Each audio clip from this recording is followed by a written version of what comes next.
In the fall of 1990, I was feeling desperate and wanted to end my life. In the midst of this despair, I met God, I communed with Him, and He guided me to the right path. I share my true story with you. I hope it will help those who are lost. I was in that dark time, I was troubled in many ways, I became estranged from my family, I was having a hard time at work, I was failing in my relationships, and I saw no hope. At the age of 25, I was lost.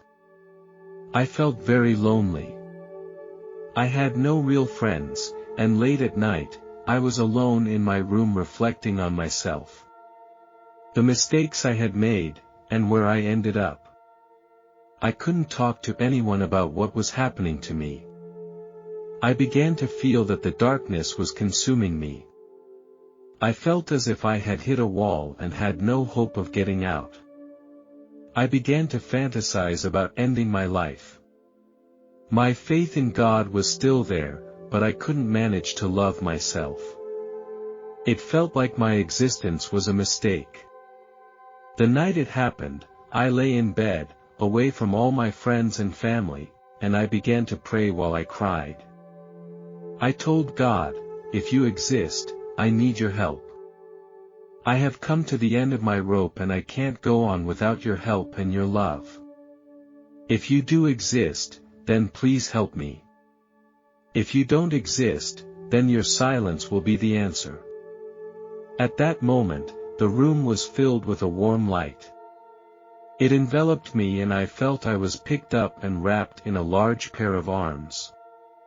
I was engulfed in love and compassion like I had never felt before. I knew I was held in the arms of God. All I could see was this warm golden light. I didn't see God. But I knew it was Him. He was the only one who could give me this feeling.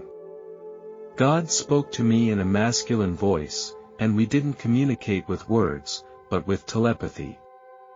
It was amazing. God said to me, I am here for you, my child, I love you completely and everything will be okay. I could feel His love and I was immersed in this ocean of love and was completely accepted and forgiven. God said to me, I love you and I have always loved you. Nothing you can say or do will ever separate you from my love. You are perfect and will always be perfect. Then God called me by my real name. Not the name my parents gave me, a name that is ancient and eternal.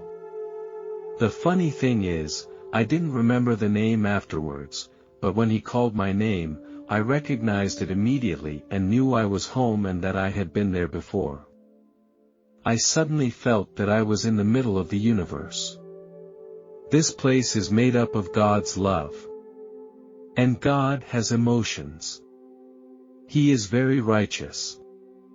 God is also very humorous.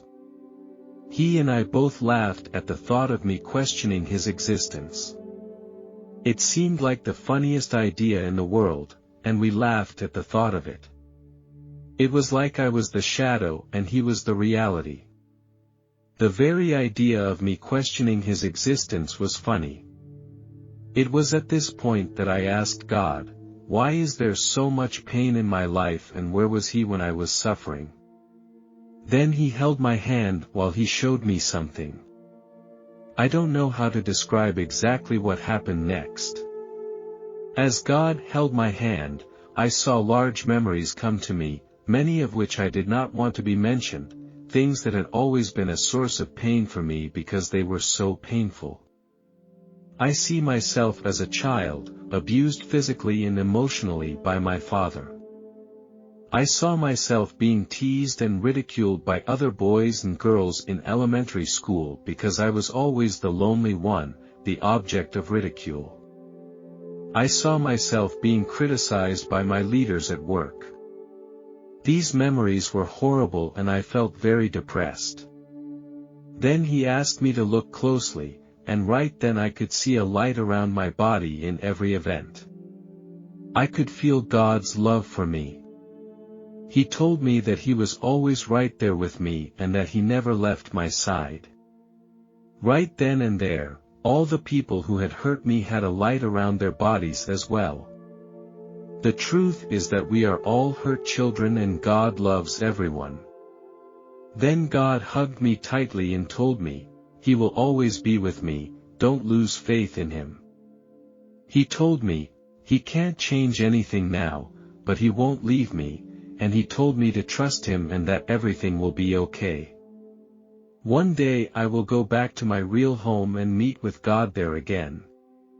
Here God and I talked a lot, and God showed me my future life, which wasn't as bad as I thought it would be, that I would meet someone I liked and get married, and have 2 children.